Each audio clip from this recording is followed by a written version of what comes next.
Es momento de entablar una conversación con Jan Albert Hutsen. Él es el representante en México del Comité para la Protección de los Periodistas.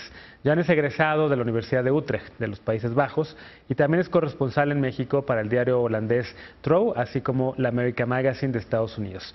Jan Albert, bienvenido a Nueva Cuenta Foro Global. ¿Cómo estás? Muchas gracias, muy bien. Oye, varias cosas que hablar contigo. De entrada acabas de regresar de Nicaragua, fuiste a observar qué es lo que está ocurriendo allá. Una crisis política que cada vez parece agravarse más, y tú, entiendo, pudiste platicar con algunos de las víctimas que han sufrido la violencia política. ¿Cómo viste el escenario? ¿Platicaste con periodistas? ¿Ibas a una misión del Comité para la Protección de Periodistas? Bueno, una misión como tal no fue, y nosotros hemos tenido varios viajes a ese país, ¿no? Técnicamente no es mi área para el CPJ, pero yo también estaba cubriendo temas en general. Y bueno, el ámbito es bastante tenso allá. Digamos que la violencia en las calles, ¿no?, la que llama mucho la atención desde abril, más o menos ha cesado, pero eso fue por una represión verdaderamente brutal. Dependiendo de los informes, murieron entre 300 y 450 personas. Y desde el 17 de julio, cuando se ejecutó algo que se llama la Operación Limpieza, que fue un intento de gobierno del presidente Daniel Ortega de quitar los tranques y básicamente eliminar toda la protesta de la calle, se ha implementado una política de cacería de brujas prácticamente contra todos los miembros y los simpatizantes de la oposición. Yo tuve la oportunidad de platicar con algo como 10 o 15 personas que han sido víctimas de tortura, familiares de gente desaparecida, personas que están encerradas en su casa con mucho miedo, que no quieren salir, con líderes estudiantiles e incluso con periodistas, ¿no? Y bueno, tú mencionaste el tema del periodismo. Es bastante grave, casi no hay periodismo neutral, objetivo o de la oposición ya en Nicaragua. Eso no es algo de ahorita, eso es algo que empezó hace ya años, cuando el gobierno de Ortega empezó a cooptar todos los medios nacionales. Pero en los últimos como 3 o 4 meses también hay la misma cacería de periodistas que simpatizan con la oposición o que simplemente son críticos del gobierno. O sea, es decir, la información que los nicaragüenses leen o ven todos los días o escuchan en la radio en su propio país sobre la crisis son más boletines oficiales del gobierno. No hay realmente esta información de están minando derechos políticos de alguien, están torturando. Esta información, ¿cómo se enteran los nicaragüenses? Solo a través de medios internacionales. Bueno, todavía hay el Internet y hay medios como Confidencial, que es un semanario que es bastante crítico del gobierno. Hay el Canal 10 todavía, pero la gran mayoría de los nicaragüenses lo que ven es la televisión, y la televisión, como bien dices, da boletines oficiales, propaganda muy abierta del gobierno. Dicen, por ejemplo, que los opositores son terroristas, que son golpistas, que son financiados por países extranjeros, más que nada los Estados Unidos. Claro. Y en realidad es muy difícil para un nicaragüense común y corriente encontrar realmente un periodismo objetivo, neutral. Dices, existen todavía.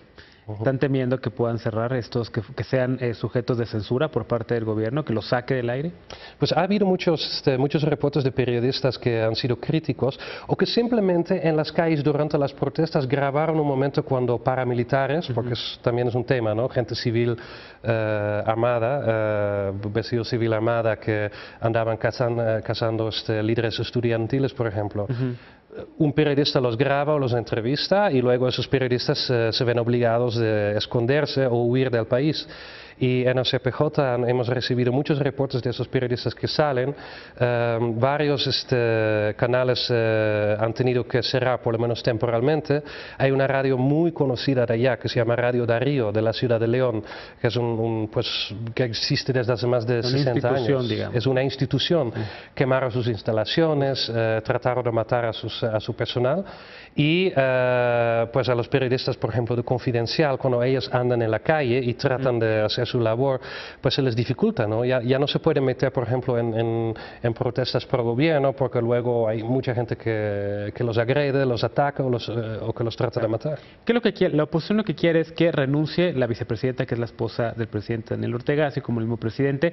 Entiendo que hubo unas mesas de negociación que estaban auspiciadas también por, me parece que Naciones Unidas o la OEA, que ya no están funcionando y que ya no hay diálogo. Ni siquiera la Iglesia ha podido mediar, porque la Iglesia también era uno de estos factores de mediación entre oposición y gobierno, ¿no? Ahora ya no hay pláticas, no hay negociación. En este momento no hay negociación y ahí pasó algo curioso, porque cuando empezaron las protestas en digamos, las primeras 2-3 semanas, fue el mismo gobierno de Daniel Ortega que pidió a la Iglesia Católica que mediara. Lo que aparentemente no le gustó al gobierno es que varios obispos se han pronunciado de forma muy crítica, ¿no? Más que nada el obispo auxiliar de Managua, Silvio Báez, y desde hace unas semanas el gobierno de Daniel Ortega de plano dijo que la Iglesia está al lado de los golpistas. Entonces, hay dos grupos muy importantes que estaban en los meses de diálogo, la Iglesia Católica y la iniciativa privada. La iniciativa privada tiene un rol un poquito más pasivo. Ellos están más que nada esperando el liderazgo moral de la Iglesia, pero como la Iglesia ya no es interlocutor, como el mismo gobierno de Daniel Ortega también rechazó intentos de mediación, informes críticos, por ejemplo, de la Asociación de Estados Americanos, y como acaban de echar a la ONU, aparte, entonces en realidad ya no hay un interlocutor, ya no hay nadie que puede mediar y están en un stalemate, en una situación en que nadie realmente se quiere mover. Claro. Oye, ¿qué decir del activismo internacional? Porque muchos países latinoamericanos han volteado a ver con mucha preocupación lo que está ocurriendo en Nicaragua, así como también con mucha preocupación lo que ocurre en Venezuela. Hay un grupo, el Grupo Lima, que trabaja con la Organización de Estados Americanos, en donde está México. ¿Qué decir y no sé si tuviste la oportunidad de medir ese pulso en Nicaragua, de las recientes declaraciones del próximo canciller de México, Marcelo Ebrard, de que México va a regresar a una política de no vamos a decir nada, no nos vamos a meter, no intervencionismo, doctrina Carranza y demás? ¿Qué pensarán los países de América Latina de este nuevo papel de México? Bueno, desde el punto de vista del próximo gobierno es bastante lógico, porque es una posición que creo que queda un poquito por esperarse, ¿no? En base a las declaraciones de Andrés Manuel López Obrador durante la campaña.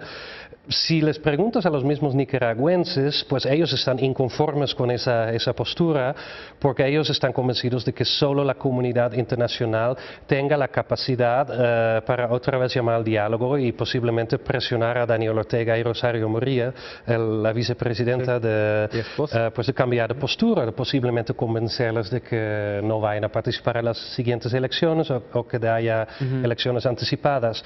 Yo creo que en el caso de Nicaragua, México tendría un papel bastante importante como uno de los poderes principales de la región, y si México decide no intervenir, no meterse, creo que eso fueron las palabras de Marcelo Ebrard, no meterse en los asuntos de otros países, entonces se le quita al gobierno de Ortega una herramienta importante de presión.